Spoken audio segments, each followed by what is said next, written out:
अस्सलामुअलैकुम, क्या हाल है आप सबका। मैं उम्मीद करती हूँ कि आप सब ठीक ठाक होंगे। तो welcome to the next vlog of Mishi daily routine. तो लास्ट व्लॉग में मैंने आपसे शेयर की थी अपने बर्थडे की सारी पार्टी, सारा जो हाई टी बुफे हमने जो भी किया था वो मैंने आपसे सारा शेयर किया था। तो आज के व्लॉग में मैं आपसे शेयर करने वाली हूँ कि ईद से पहले एक दिन पहले मैंने जो भी घर की क्लीनिंग वगैरह की थी वो इस वीडियो के अंदर मैं आपसे शेयर करूँगी। जो धोने वाले कपड़े थे ना वो बकेट पूरी की पूरी फुल हो चुकी थी, तो मैंने एक तरफ तो लगाई हुई थी मशीन और उसके अंदर मैं कर रही थी वॉश कपड़े और साथ ही मैंने सफाइयाँ शुरू कर दी थी। तो सबसे पहले मैंने हॉल की क्लीनिंग की, उसके बाद मैं मेन जो क्लीनिंग थी ना वो वॉशरूम की थी। असल में जब मैं पाकिस्तान से भी वापस आई हूँ ना, रमज़ान से पहले जो मैंने क्लीनिंग की थी उसमें मैंने डीप क्लीनिंग तो की थी, लेकिन फिर पूरा रमज़ान मैंने ना वॉशरूम वगैरह को टच नहीं किया, इनकी क्लीनिंग नहीं थी की। तो मैंने मेरे माइंड में भी ना यही था कि चलो रमज़ान का पूरा मंथ एक तो वैसे भी रोज़ा रखा होता है और इतनी हिम्मत नहीं होती कि आप डीप क्लीनिंग करें। तो मैंने यही सोचा था कि जब लास्ट रोज़ा होगा तो चलो अफ्तारी के बाद मैं डीप क्लीनिंग कर लूंगी और वॉशरूम वगैरह भी क्लीन कर लूंगी, एक तो रोज़ा भी फील नहीं होगा क्योंकि रोज़ा होगा नहीं इसलिए। तो यहाँ पे मैं यूज़ कर रही हूँ, ये डिटॉल की तरह का ही एक सोल्यूशन मिलता है एंटीबैक्टीरियल। उसको मैंने ना स्प्रे बोतल के अंदर डाल के, तो ये जितना भी ये सिंक का एरिया है ना इसके ऊपर मैंने वो स्प्रे कर दिया है और फिर स्क्रब और ब्रश की मदद से ना अच्छी तरह से ये क्लीन हो गया ये एरिया। तो ये जहाँ पे सोप रखते हैं ना इसको भी मैं अच्छी तरह से क्लीन कर लूंगी इसी स्क्रब की मदद से।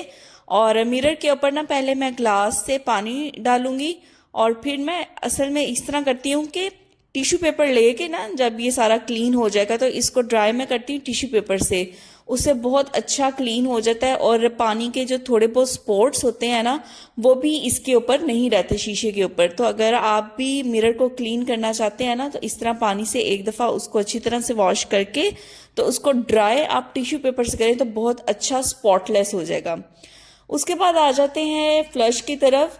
तो सेम वही सोल्यूशन जो मैंने यूज़ किया था सिंक में वही मैं फ्लश के ऊपर भी स्प्रे कर दूंगी।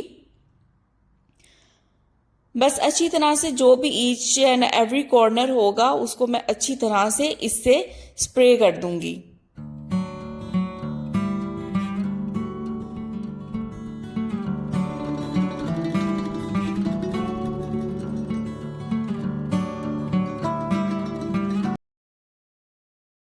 अब सेम ब्रश की मदद से ही ना मैं इसको अच्छी तरह से इसको साफ करूंगी। बैक साइड आप देख सकते हैं टॉयलेट की, उसके ऊपर ना काफी इस तरह से ना यहाँ पे ना एक रुई रुई सी है वो इकट्ठी हो जाती है। तो बैक साइड पे ये जो आपको ब्लैक ब्लैक नजर आ रहा है ये वो रुई रुई सी है।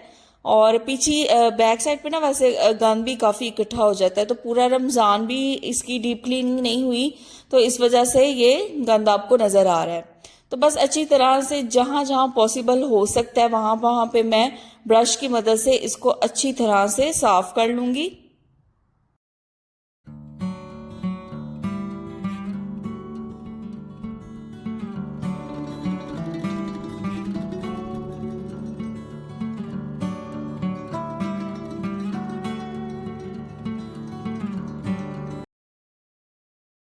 यहाँ पे ना ज्यादातर लोग वैसे ईद के डेज में बाहर ही स्पेंड करते हैं, घरों में आना जाना इतना ज्यादा नहीं होता। अगर किसी ने फैमिली गैदरिंग भी करनी होती है ना तो वो बाहर ही सेलिब्रेट करते हैं या इंजॉय करते हैं।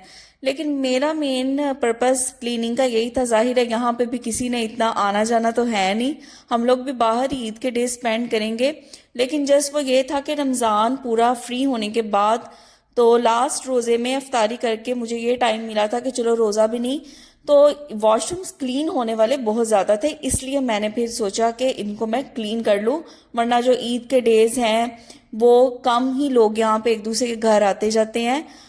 अव्वल तो यहाँ पे कोई मेरी और भी रिलेटिव्स हैं नहीं जिन्होंने ईद के दिन पे आना है और स्पेशली मैं उनके लिए या गेस्ट के लिए एक अच्छी वाइब और अच्छी लुक देने के लिए करूं, ऐसा नहीं है।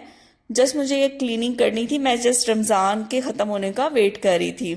तो ज़्यादातर लोग यहाँ पे बाहर ही गैदरिंग करते हैं, बाहर ही सेलिब्रेट करते हैं। तो यहाँ पे फर्श भी मैंने अच्छी तरह से वो सोल्यूशन डाल के साफ कर लिया था और वाइपर लगा दूंगी। तो ये दूसरा वॉशरूम है जो रूम के साथ अटैच है। तो सेम जिस तरह मैंने दूसरे वॉशरूम की क्लीनिंग की है, इसको भी मैं उसी सोल्यूशन और उसी स्टाइल में इसको भी मैं क्लीन कर दूंगी। तो ये दोनों वॉशरूम्स की क्लीनिंग हो जाती है कंप्लीट। उसके बाद यहाँ पे मैं आ गई हूँ किचन में, और किचन की क्लीनिंग भी मुझे इसलिए करनी थी क्योंकि ये जो एरिया आपको नजर आ रहा है जहाँ पे फ्लावर्स पड़े हैं, हॉट पॉट है, ये सारा ये आगे आगे से तो क्लीन होता रहा पूरे रमजान में, लेकिन इसकी जो चीजें उठा के बैक साइड को क्लीन करना ना, वो कभी नहीं हुआ। और सेकेंडली जो दीवारें हैं जहाँ पे कुकिंग करती हूँ, यहाँ वीडियो में तो शायद नजर नहीं आएगी, तो वहां पे जाहिर है कुकिंग करते वक्त जो छींटे वगैरह होती हैं वो दीवार पे स्टिक कर जाती हैं। तो वो जब से हम शिफ्ट हुए हैं ना यहाँ पे, वो मैंने एक दफा भी क्लीन नहीं की, तो वो वॉल्स मुझे भी क्लीन करनी थी, इसलिए तो ये सारी चीजें देखें मैंने यहाँ से हटा दी हैं। और सेम ये जो एंटी जर्मिसिडल स्प्रे है वही मैं स्प्रे करूंगी जर्म्स को किल करने के लिए। और उसके बाद गीला कपड़ा लेके ना वो मैं सारी शेल्फ पे फेर दूंगी एक दफा, और दीवारों पे भी फेर दूंगी।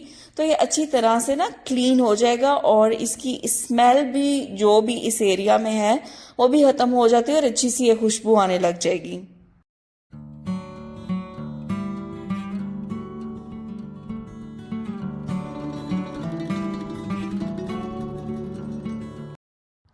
बस ये एरिया सारा अच्छी तरह से क्लीन हो गया था। तो जो जो यहाँ पे पड़ा हुआ था चीजें, वो मैं सारी उनकी प्लेस पे उनको दोबारा रख दूंगी अच्छी तरह से।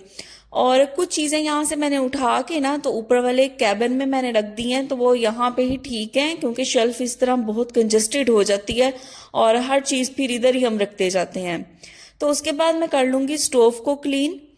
तो सेम वही सोल्यूशन मैं लूंगी, और ये सारे इसके जो रैक्स हैं पहले मैं वो उठा दूंगी और स्प्रे कर दूंगी सारा सोल्यूशन, और इसको भी बाद में मैं अच्छी तरह ना गीले कपड़े से इसको वॉश कर लूंगी।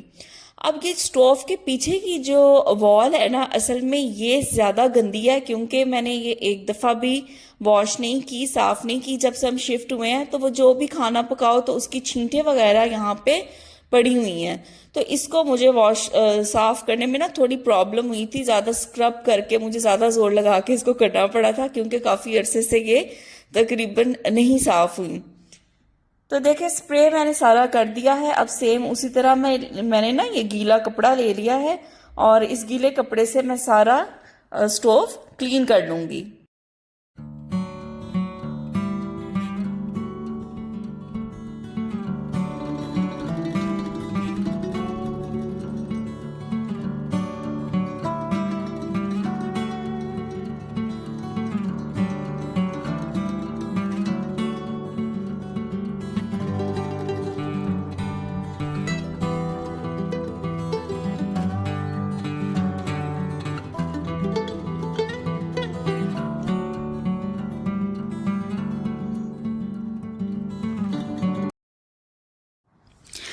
अच्छा, ये ऑलमोस्ट ना स्टोव की क्लीनिंग भी हो गई है, और जो इसके रैक्स हैं वो इनकी जगह पे मैं प्लेस कर दूंगी। असल में रमजान में आपको पता है थोड़ी फ्राइड आइटम्स भी बनती हैं, तो उनकी भी छींटे वगैरह ना वो इतनी स्टिक कर जाती हैं, और सुस्ती के मारे रोजा रखने के बाद तो बिल्कुल हिम्मत नहीं होती, और जब आप इफ्तारी कर लेते हैं तब वैसे ही खाना खा के आप में हिम्मत नहीं रहती कि आप बहुत एक्स्ट्रा एफर्ट लगा के तो क्लीनिंग करें। तो इसलिए ये वेट था मेरा कि चलो गुजर जाए रमज़ान एक दफ़ा, तो फिर मैं अच्छी तरह से सफाई कर लूंगी। तो ये बस स्टोव के जो चूल्हे के जो पीछे की दीवार है ना, इसको भी अच्छी तरह से मैंने क्लीन कर लिया है। और किचन के अंदर ना दो शेल्फ्स और भी हैं, तो उनको भी मैं सेम इसी तरीके से बस मैंने क्लीन किया था।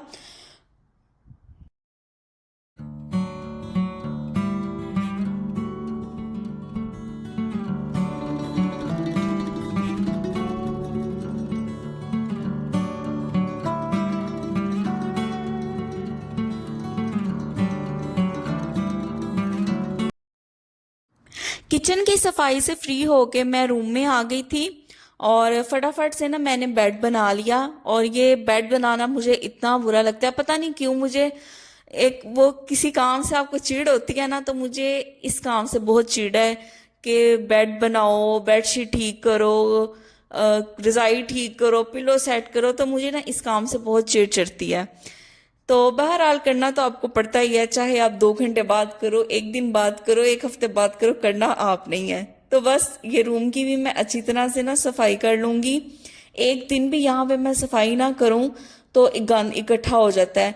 वीडियो में शायद वो नजर नहीं आ रहा, लेकिन यहाँ पे सेंट्रल एग्जॉस्ट की वजह से ना बहुत सी ना एक ब्लैक कलर की ना रुई रुई इकट्ठी हो जाती है।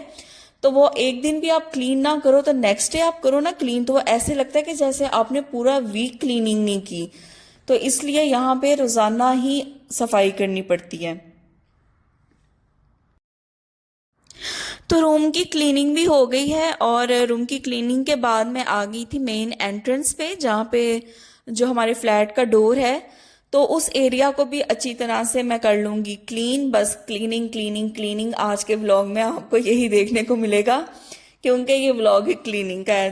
तो देख लें हाउसवाइफ्स कितनी स्ट्रगल करती हैं घर को साफ रखने में, और इसके बदले पर फिर अप्रिसिएशन तो उनके लिए बनती है ना।